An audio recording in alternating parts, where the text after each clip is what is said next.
Hello students. तो आज जो है हम आपके लिए सॉल्यूशन का लेक्चर नंबर 3 लेके आए हैं। हम लेक्चर नंबर 2 आपको ऑलरेडी बता चुके हैं। उसमें हम कंसंट्रेशन टर्म पढ़ रहे थे।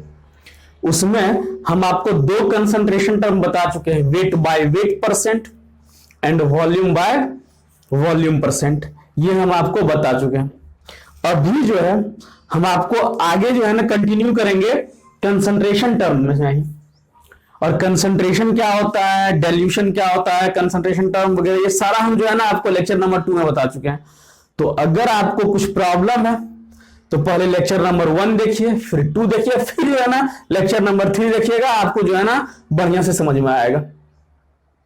बात क्लियर है? तो चलिए, मैं प्रभास पांडे आपके अपने चैनल ग्लांस क्लासेस पे आप लोगों का स्वागत करता हूं। आइए फिर स्टार्ट करते हैं। तीसरा कंसंट्रेशन हम देखिए तो क्या लिख रहे हैं, wait by volume percent.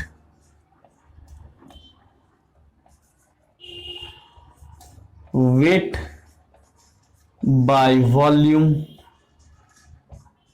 Percent, इसको हम लोग कैसे लिखेंगे? तो wait by volume percent, Hindi में हम लोग इसको क्या लिखते हैं? तो द्रव्यमान आयतन प्रतिशत। द्रव्यमान आयतन प्रतिशत। देखिए, वेट बाय वॉल्यूम परसेंट, देखो तो क्या होता है, वेट बाय वॉल्यूम परसेंट अगर हमको बोले वही निकालिए आप वेट बाय वॉल्यूम परसेंट, तो हम लोग क्या लिखेंगे कि mass of solute, mass of solute बटा volume of solution, volume of solution into ये ml में लीजिएगा। देखिए, हम एक बार बताएं आपको कि परसेंट जहां भी लगा हो ना, मतलब वो कैलकुलेशन आपको 100 में करना है ना। सो मान लीजिए आपका 500 का एग्जाम होता है, तो हम बोले कि आप लाए 400 नंबर, बोले हमको नहीं समझ में। अगर 500 पूर्णांक है तब आप लाए हैं 400 नंबर। अगर 100 पूर्णांक होता तब आप कितना लाते? तो बोलेगा सर 80 नंबर ना। तो ये इसके इक्विवेलेंट है। परसेंटेज का मतलब क्या हुआ कि आप 100 में जो 80 काम कर रहा है वही 500 में 400 कर रहा है। बात आ रही समझ? तो जैसे ही परसेंट बोला ना, हमको 100 से गुना करना है। देखिए हम यहाँ क्या लिखे हैं, विलेय का द्रव्यमान बटा विलयन का आयतन और गुना 100। अब इसका मतलब समझेंगे कि भाई वेट बाय वॉल्यूम परसेंट कहने का क्या मतलब है कि मान लीजिए आप जो है ना ऐसा लिखा हुआ है। देखिए तो इसका हिंदी हम फिर से बोल रहे हैं, विलेय का मास द्रव्यमान बटा विलयन का आयतन और गुना 100। हिंदी वाले बच्चों के लिए वो पूरा लिख लेना है आपको। देखिए, अच्छा मान लीजिए आप मार्केट गए, अरे वो दवा खरीदे, या मार्केट से गए, आप मांगने कुछ गए, और जो है ना उस पर क्या लिखा हुआ था कि 10% NaCl wait by volume percent, ऐसा लिखा हुआ है। इसको ऐसे करके लिखिए आप कि 10% weight by volume NaCl solution.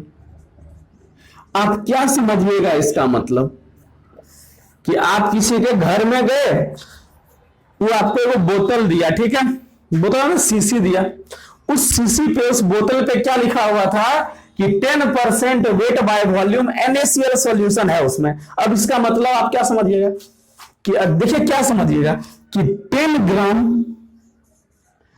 NaCl present in 100 ml of solution. बात क्लियर है? क्या हुआ इसका मतलब कि अगर उस शीशी में, अगर वो बोतल में सॉल्यूशन का कितना है, 100 ml वॉल्यूम है, उसमें आयतन उपस्थित है, तो उसमें कितना NaCl घुला हुआ है? 10 ग्राम। बात समझ में आ रही है कि 100 ml विलयन में, 100 ml विलयन में 10 ग्राम NaCl उपस्थित है। बात समझ रहे हैं इसका क्या मतलब है कि भाई आप मार्केट गए, मान लीजिए दवा ववा लेने के लिए, ऐसा कुछ लिखा हुआ है कि इतना ग्राम ग्लूकोज सॉल्यूशन, बात आ रही समझ में कि इतना ग्राम, ऐसे लिखा कि मान लीजिए ऐसा बोल रहा है कि भाई 25% wait by volume glucose solution.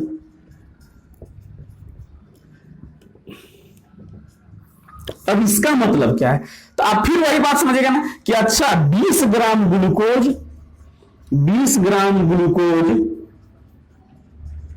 Present in 20 gram glucose present in 100 ml of solution. कि भाई अगर सॉल्यूशन का जो आपको दिया गया है, एगो सीसी जैसे गए बोला लो भाई पियो, हम लोग अभी गर्मी का टाइम आ रहा है ना, अगर आप कहीं भी जाइए बोलेगा लो ग्लूकोज पियो। अब ग्लूकोज जो आपको पीने दिया है ना, उस पर क्या लिखा हुआ है, तो 20% wait by volume glucose solution है वो। तो आप क्या समझिएगा, अच्छा 100 ml अगर हम पूरा सॉल्यूशन पिएंगे ना, तो उसमें ग्लूकोज कितना होगा, 20 ग्राम घुलल होगा। ये बात याद रखिए। बात समझ में आ रही है। इसका ज्यादा यूज जो है ना, हम लोग फार्मेसी, आप जो है ना दवा का दुकान में जाइएगा और कुछ खरीदिए, कौन सा, पीने वाला सिरप जिसको हम लोग बोलते हैं, ई वाला टर्म बहुत ज्यादा लिखा हुआ रहेगा। इसका हम लोग फार्मेसी में ज्यादा यूज करते हैं कि ये सब चीज वहां बहुत लिखा हुआ रहेगा। आपको समझ में आ रहा है कि नहीं आ रहा है कि 20% wait by volume glucose solution ऐसे दिया हुआ, तो इसका क्या मतलब होगा कि 20 gram glucose present in 100 ml of solution. चलिए अब इस पर जो है ना हम लोग सवाल देखते हैं कि सवाल जो है ना कैसा कैसा आ सकता है। बात समझ में आ रही, मिटाए इसको, इसका मीनिंग समझ में आया आपको इसका, ये फिजिकल मीनिंग अगर आपको समझ में आ गया है ना, फिर जो है ना आप फंसिएगा नहीं कहीं। इसमें सॉल्यूट कितना है, तो 10 ग्राम, और बाकी जो होगा वो सॉल्यूशन होगा, सॉल्वेंट होगा। बात आ रही समझ में, यहां भी क्या होगा, तो सॉल्यूट, ग्लूकोज जो कम होता है उसको हम लोग सॉल्यूट बोलते हैं, जो बेसी होता है उसको सॉल्वेंट बोलते हैं, ठीक है। तो 20 ग्राम ग्लूकोज हमने सॉल्यूट करना है 20 ग्राम, तो बाकी कौन होगा, पानी उनी होगा। बात आ रही समझ में कि इसमें सॉल्यूट कितना है, 20 ग्राम है। चलिए इसका मतलब आपको समझ में आया, मिटाएं इसको। चलिए मिटाते हैं, फिर हम एक सवाल देते हैं आपको।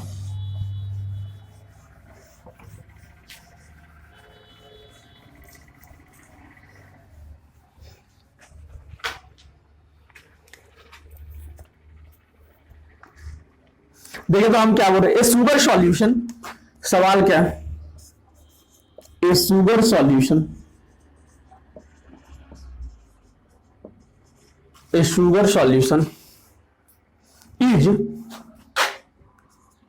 a sugar solution is 10% weight by volume। Sugar solution कैसा है, 10% वेट बाय वॉल्यूम है। तो find weight by weight percent, find weight by weight percent if density of the solution, if density of solution करना है तो 1.25 ग्राम पर ml। तो sugar solution करना है 10% weight by volume sugar solution है, 10% weight by volume sugar solution. क्या इसका मतलब हुआ, तो 10 ग्राम शुगर, शुगर चीनी को बोलते हैं ना, कि 10 gram sugar present in, 10 gram sugar present in 100 ml of solution. कि सॉल्यूशन के 100 ml में कितना ग्राम शुगर प्रेजेंट है भाई, तो 10 ग्राम शुगर प्रेजेंट है। इसका मतलब क्या हो गया, सॉल्यूट का मास तो पता चल गया ना कि सॉल्यूट का mass, mass of solute, mass of solute कितना हो गया, 10 ग्राम, ठीक है। ठीक है, वॉल्यूम ऑफ सॉल्यूशन दिया हुआ, वॉल्यूम ऑफ सॉल्यूशन कितना दिया हुआ है, 100 ml। देखिए वेट हमको निकालना क्या है, वेट बाय वेट परसेंट। तो वेट बाय वेट परसेंट का फॉर्मूला क्या होता है, wait by weight percent, mass of solute, ये हम आपको करवा चुके हैं, मास ऑफ सॉल्यूट बटा mass of solution. Mass of solution into 100। बात आ रही समझ में कि मास ऑफ सॉल्यूट बटा मास ऑफ सॉल्यूशन इंटू 100।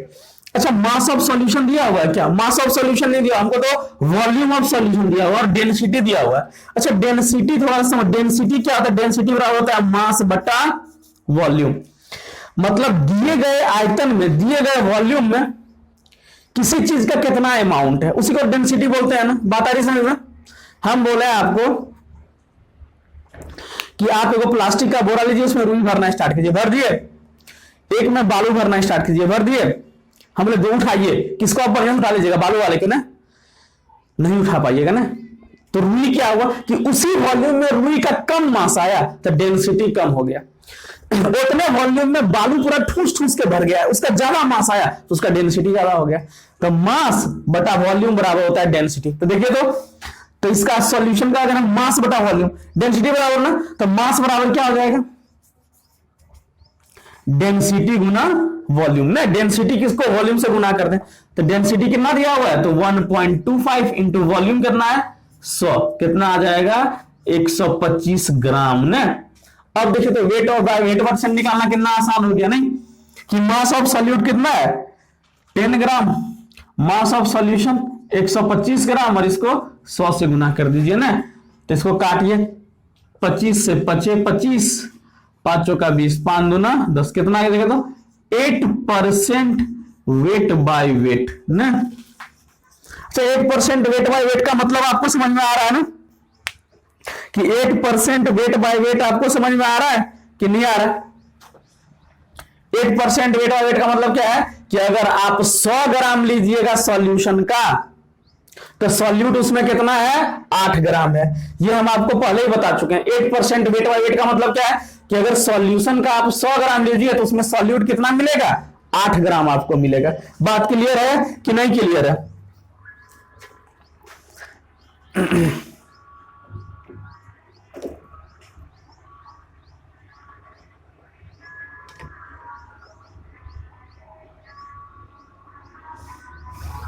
चलो दूसरा सवाल दें आपको।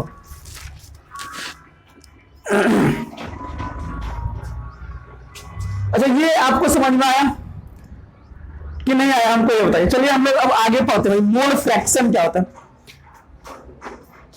ये आपको आई होप क्लियर हुआ होगा। चलिए, मोल फ्रैक्शन क्या होता है जानते हैं हम लोग।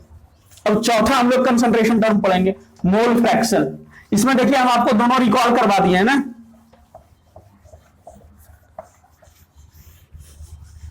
कि वेट बाय वेट परसेंट भी और वेट बाय वॉल्यूम परसेंट भी।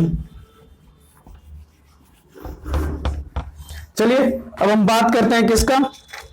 मोल फ्रैक्शन का।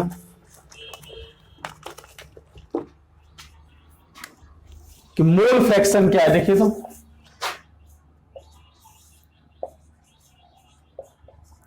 मोल फ्रैक्शन, इसको हम लोग लिखते हैं किससे? जीटा से। इसको बोलते हैं मोल अंश। क्या बोलते हैं इसको?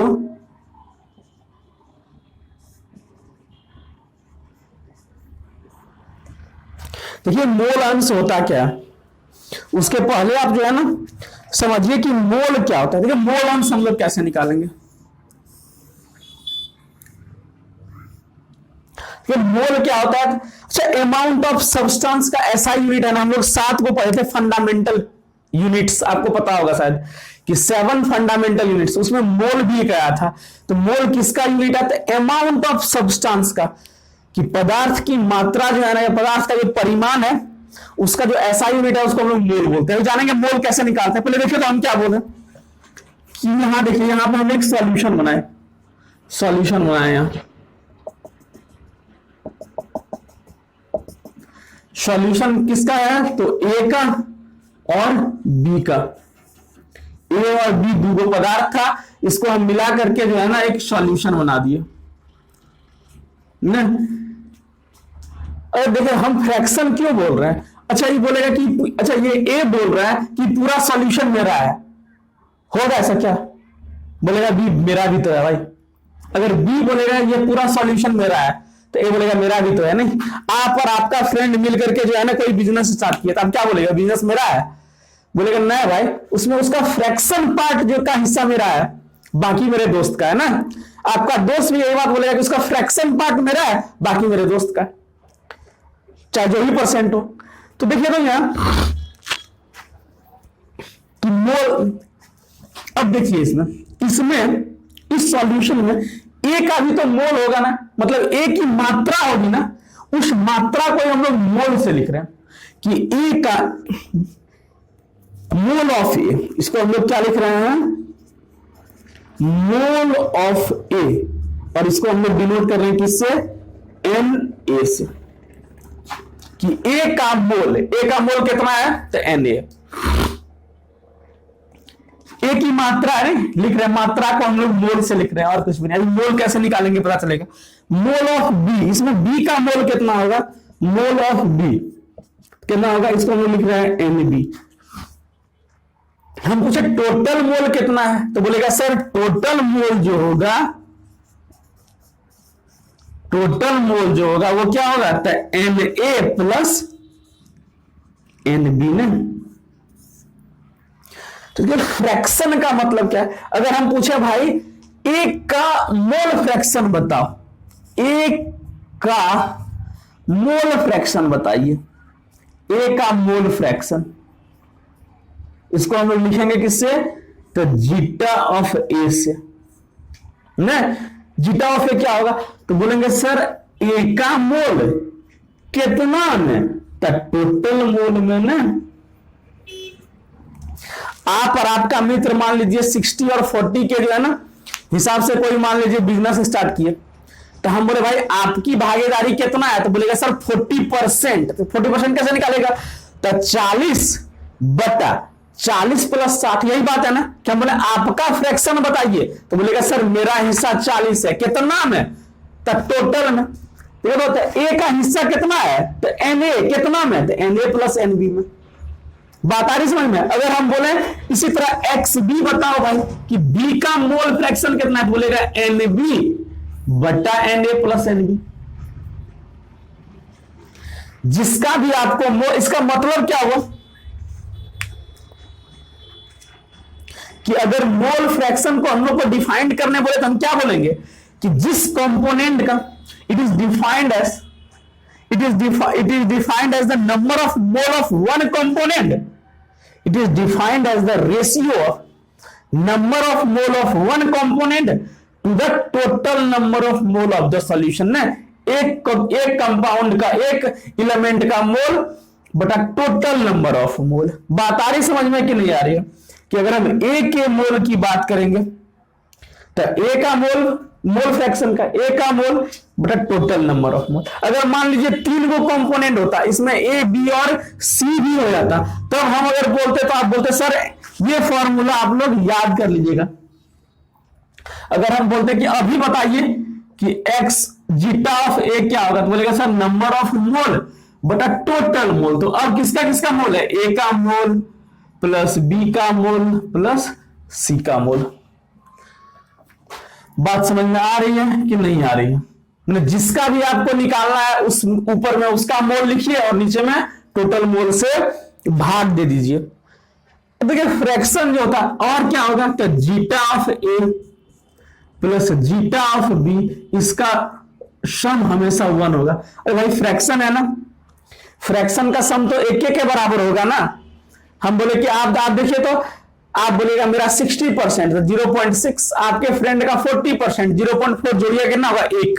तो सब मोल फ्रैक्शन का सम कितना होगा, 1 के बराबर, x a plus x b plus x c बराबर 1। जितना भी कंपोनेंट हो सबका आप अगर मोल फ्रैक्शन निकालिएगा तो सबका जो मोल अंश होगा वो हमेशा 1 के बराबर होगा, ये बात याद रखिए ना।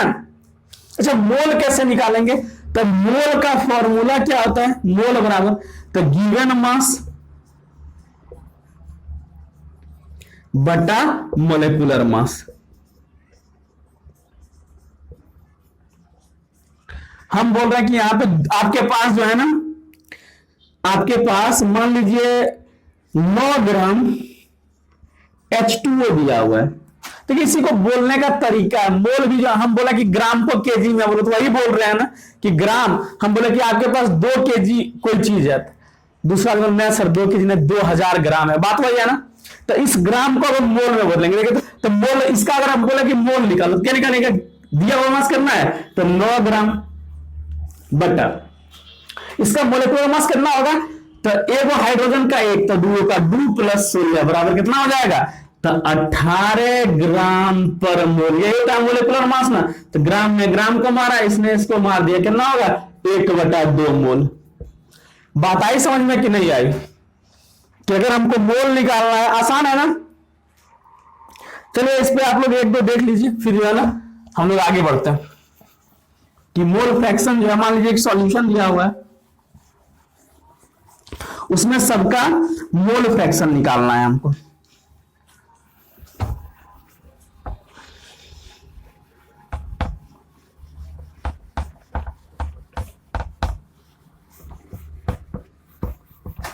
जो मोल फ्रैक्शन हम लोग कैसे निकालेंगे, देखो यहां ऐसे दिया हुआ 98 ग्राम H2SO4, नाम सुने ना, सल्फ्यूरिक एसिड है।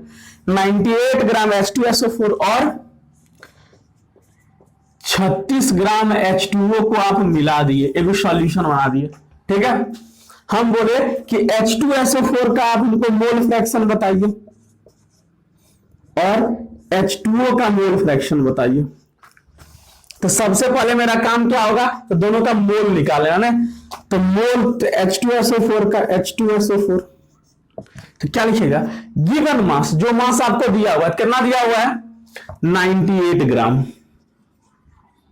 बटा इसका मोलेकुलर मास। तो देखिए तो एक हाइड्रोजन का 1 H2SO4 का निकाल रहे हैं, एक हाइड्रोजन का 1 तो 2 का 2, सल्फर का होता है 32 ना, और एक ऑक्सीजन का 16, तो 4 को कितना होगा 64, कितना आ जाएगा देखिए तो 98, मतलब कितना होगा, तो 98 ग्राम पर मोल होता है। मैंने एक मोल का मास कितना हो गया 98 ग्राम, तो इसमें इसको मार दिया, ग्राम में ग्राम को कितना आ गया 1 मोल आ गया। अगर हम बोला कि H2O का मोल बताइए हमको, H2O का, तो फिर बोलिएगा गिवन मास, तो कितना मास दिया हुआ है सवाल में 36, तो लिखिए यहां 36 बटा इसका मोलेकुलर मास कितना है, तो ऑक्सीजन का 16 और 2 कितना हो जाएगा 18 ग्राम पर मोल। ग्राम में ग्राम को मारा, 18 गुना 36 कितना आ जाएगा 2 मोल आ जाएगा, ठीक है। मतलब हम H2SO4 का मोल निकाल लिए और H2O का मोल। अब देखिए तो जीटा ऑफ H2SO4 क्या लिखेंगे, तो H2SO4 का मोल ऊपर में लिखेंगे बटा नीचे में H2SO4 का मोल प्लस H2O का मोल ना, कितना है देखिए तो H2SO4 का मोल कितना है 1 बटा यहां क्या लिखेगा 1 + 2 ना, कितना आ जाएगा, तो 1/3। इसका कोई यूनिट होगा क्या, फ्रैक्शन करना होगा ना, देखिए मोल मोल, यहां भी मोल यहां भी मोल, मोल मोल कट जाएगा ना, तो 1/3। हम जीटा ऑफ H2O निकालें, कितना आएगा, तो इसका मोल कितना है, तो मोल ऑफ H2O बटा टोटल नंबर ऑफ मोल कितना आएगा 2/3, इतना आ जाएगा ना। अब देखिए तो दोनों को जोड़िए, zeta of H2SO4 plus zeta of H2O कितना होगा, तो जोड़ के देखते हैं, 1/3 प्लस 2/3 कितना होगा 1। बात आ रही समझ में कि नहीं आ रही है आप लोगों को, बात क्लियर है।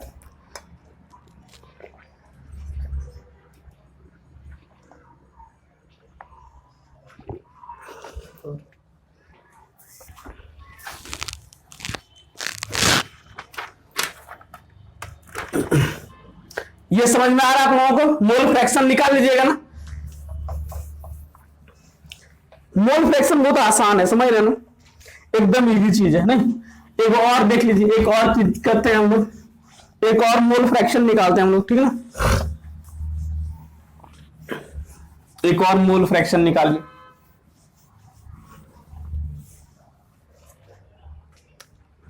देखिए तो एक सॉल्यूशन है आपके पास दिया हुआ, जिसमें क्या है, तो 40 ग्राम NaOH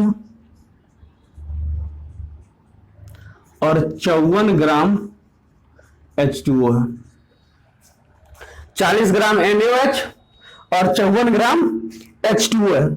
आप इसका हमको जो है ना मोल फ्रैक्शन निकाल के बताइए, कितना होगा इसका मोल फ्रैक्शन। देखो तो सबसे पहले आपको निकालना क्या है, जीटा ऑफ NaOH और जीटा ऑफ H2O, यही निकालना है ना।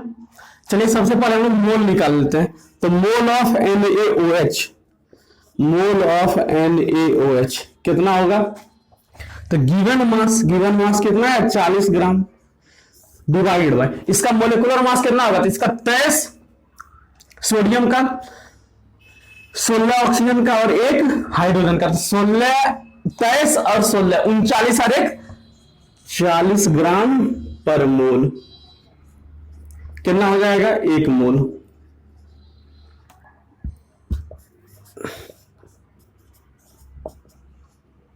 इसका कितना दिया हुआ है, given mass 54 gram divided by 54 ग्राम दिया हुआ है ना, डिवाइडेड बाय यहां क्या लिखेगा, 18 ग्राम पर मोल। क्या होगा, 18 ग्राम पर मोल। कितना काट दे, ग्राम 18 तिया 3 बार में ना, 18 से 54 बात आ रही समझ में ना। अब देखिए हम लोग जीटा ऑफ NaOH निकालते हैं। जीटा ऑफ NaOH, तो ऊपर में किसका मोल लिखेंगे, NaOH का, NaOH divided by zeta of NaOH plus zeta mole of H2O, zeta बोल रहे नहीं, कितना हो जाएगा देखिए तो NaOH का मोल कितना है, 1 बटा क्या लिखिएगा, 1 + 3 कितना होगा, तो 1/4। जीटा ऑफ H2O कितना है, तो 3/1 + 3 ना, कितना होगा, तो 3/4। अब दोनों को फिर से आप ऐड कर दीजिए, आप दोनों को ऐड करके देखिए, zeta of NaOH plus zeta of H2O कितना हो जाएगा, तो 1/4 प्लस 3/4 बराबर 1। देखिए फिर से हो गया ना, मतलब मोल फ्रैक्शन का सम हमेशा क्या होगा, तो मोल फ्रैक्शन का जो सम होगा वो हमेशा 1 के बराबर होगा। ये बात आप याद रखिए कि कितना भी आपके पास मोल फ्रैक्शन दिया हुआ, उसका सम जो है ना हमेशा जो है 1 के बराबर होता है। ये बात आपको समझ में आई कि नहीं आई, सर पक्का आ गई, आ गई, बहुत बढ़िया आ गई ना, मिटाएं इसको। चलिए इसको मोल अंश को मिटाते हैं।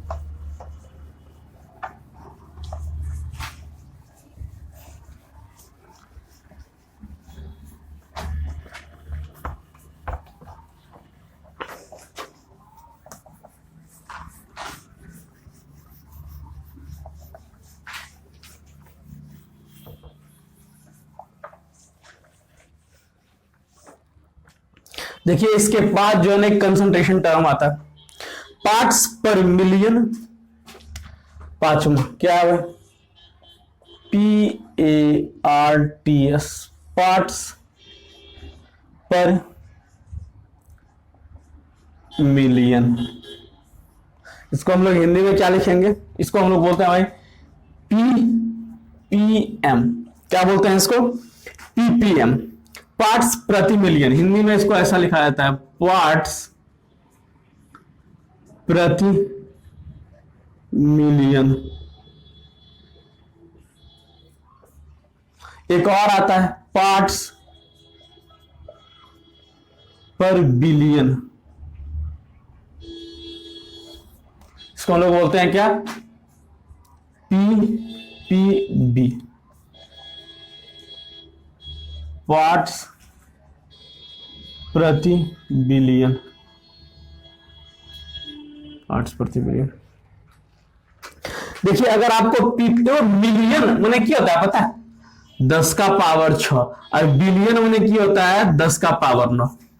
मतलब 10 के पावर 6 में कितना, और 10 के पावर 9 में कितना, बहुत बड़ा अमाउंट हो गया ना, इसमें सॉल्यूट बड़ी कम होगा, एकदम तनिक होगा, समझ रहे हैं ना। इसको हम लोग जो है ना एयर क्वालिटी वगैरह मेजर करने में कि भाई दिल्ली का एयर क्वालिटी बड़ा खराब हो गया है ना, हम लोगों का एयर क्वालिटी जैसा भी है, आप जहां भी हैं, तो उसमें सॉल्यूट पार्टिकल या फिर पॉल्यूटेड पार्टिकल्स कितना है, इतना एयर में। देखिए अगर हमको पीपीएम बोले तो भैया पीपीएम बताओ, पीपीएम इसका फॉर्मूला क्या होता है, mass of solute, mass of solute divided by mass of solution, mass of solution into 10 to the power 6, कि 10 के पावर 6 में सॉल्यूट का मास जो है ना कितना दिया हुआ है। देखिए हम क्या बोल रहे हैं, हम ऐसा बोल रहे हैं कि 5 ppm NaCl in sea water. हम क्या बोले कि आप समुद्र वाला पानी लिए, ठीक ना, उसमें NaCl कितना है, तो 5 ppm है। इसका क्या मतलब है, तो 5 gram of NaCl, 5 gram of NaCl present in 10 to the power 6 gram of 10 to the power 6 gram of sea water. मतलब क्या हुआ देखिए तो, कि आप 10 के पावर 6 ग्राम समुद्र वाला पानी लिए तो उसमें नमक कितना है, 5 ग्राम है। सुनो बाप रे कितना कम हो गया, बहुत कम है ना, कि 10 के पावर 6 ग्राम मतलब कितना हो गया, 10 के पावर 3 किलोग्राम ना। तो 10 के पावर 3 किलोग्राम आप पानी लिए, 1000 केजी पानी लिए, उसमें कितना नमक है, 5 ग्राम है। बहुत कम, डाइल्यूट सॉल्यूशन नहीं है क्या, कंसंट्रेशन इसका बहुत ही कम हो जाएगा। बात समझ में आ रही है कि नहीं आ रही है, हमको ये बताइए। बात क्लियर है कि नहीं क्लियर है आप लोगों को।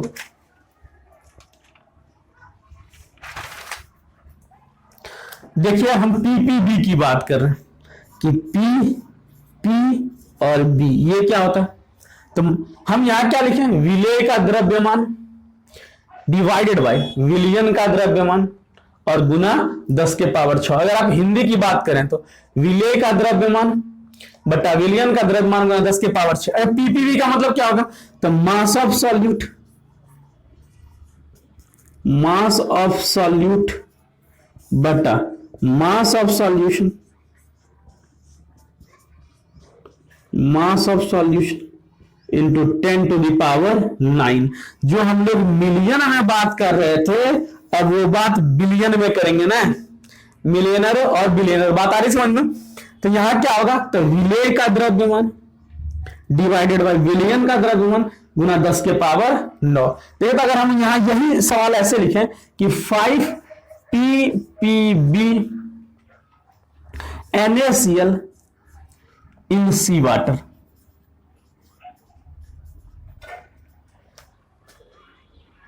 क्या होगा इसका मतलब कि 5 gram NaCl present in 5 gram NaCl present in 10 to the power 9 gram of sea water.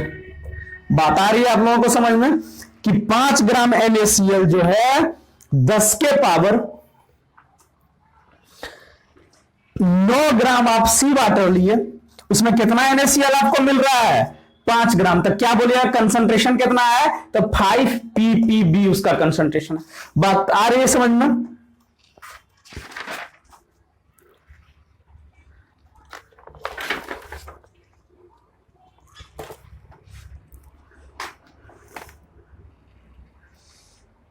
देखिए हम एक सवाल लिख रहे हैं, क्या लिख रहे हैं देखिए तो,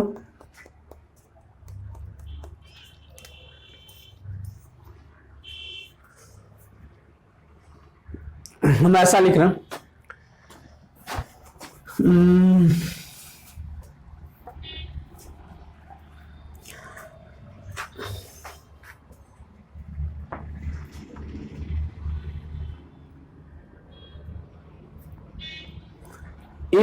into 10 to the power -4 gram, 8 into 10 to the power -4 gram CO2 dissolve in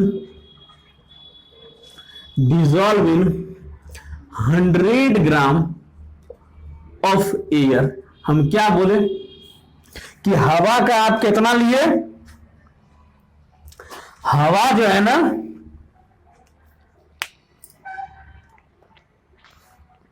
हवा का आप कितना लिए, 100 ग्राम लिए। 100 ग्राम आप एयर उठाए, उसमें कितना CO2 है, तो 8 गुना 10 के पावर -4 ग्राम, बड़ी कम CO2 ना है। इससे जो है ना हम लोग एयर का क्वालिटी देखते हैं, समझ रहे हैं। तो आपको जो है ना find concentration of CO2 in ppm, आपको CO2 का कंसंट्रेशन ppm में बताना है। मतलब क्या होगा कि 100 ग्राम में इतना है तो 10 के पावर 6 ग्राम में कितना होगा। कहने का ये मतलब है ना कि 100 ग्राम एयर में अगर CO2 इतना है तो 10 टू द पावर 6 ग्राम में कितना होगा। यही बात हो गई ना, ppm में ये होता है। तो ppm मतलब हम लोग क्या लिखते हैं, ppm बराबर क्या था, तो mass of solute, mass of solute divided by mass of solution, mass of solution गुना कितना, तो 10 के पावर 6। हमको 10 के पावर 6 में चाहिए ना, बात समझ रहे हैं कि 100 ग्राम में अगर इतना है तो 10 के पावर 6 ग्राम में कितना होगा, यही निकालना है और कुछ है नहीं। चलिए, तो मास ऑफ सॉल्यूट कितना दिया हुआ है, तो 8 गुना 10 के पावर -4 ग्राम, और मास ऑफ सॉल्यूशन दिया हुआ है 100 ग्राम ना, और गुना 10 के पावर 6, यही लिखिएगा ना। हम लोग जो है इसी तरह लिखेंगे ना। ये कितना आ गया, ये ऊपर चला जाएगा तो 8 इंटू 10 टू द पावर -6 होगा, ग्राम ग्राम को मारेगा, ये 10 के पावर 2 ऊपर जाएगा, नेगेटिव में हो जाएगा ना, और यहां कितना आएगा, तो 10 के पावर 6 ना, तो ये 10 के पावर +6, 10 के पावर -6 कितना हो जाएगा, तो ये कट जाएगा, 0 हो जाएगा ना, तो 8 ppm। मतलब क्या होगा देखिए तो, कि अगर 100 ग्राम एयर में इतना ग्राम, 100 ग्राम में कितना था, तो 8 गुना 10 के पावर -4 ग्राम CO2 था। तो हम पूछें कि भाई अब क्या निकला, तो 10 के पावर 6 ग्राम में कितना होगा, तो 8 ग्राम CO2 होगा। देख लीजिए, यही ppm है ना। क्लियर हो रहा है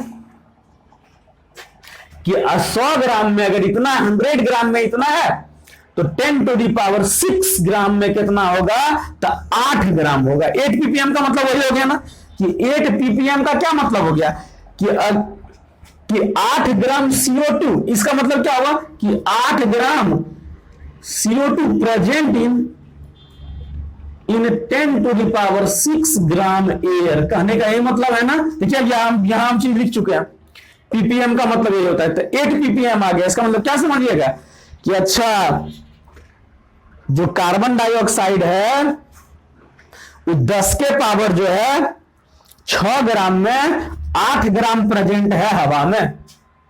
बात क्लियर है एकदम या नहीं क्लियर है, हमको ये बताइए। तो ये लेक्चर थोड़ा सा बड़ा हो रहा है। अगले लेक्चर में जो है ना हम लोग मोलरिटी पढ़ेंगे, मोललिटी पढ़ेंगे, नॉर्मलिटी पढ़ेंगे, इक्विवेलेंट रेट वगैरह सारा पढ़ेंगे, ठीक है। और देखिए हम आपको आराम आराम से पढ़ा रहे हैं, वीडियो लंबा नहीं हो रहा है, आप उसको देखिए, बढ़िया से पढ़िए, समझ रहे हैं ना। हम कंटिन्यूअसली वीडियो डालते रहेंगे, आप लोग इसके लिए टेंशन नहीं लीजिए, ठीक है। तो आपको ये वीडियो कैसा लगा कमेंट करके बताइए और पढ़ते रहिए। तब तक के लिए मेरे तरफ से ऑल द बेस्ट।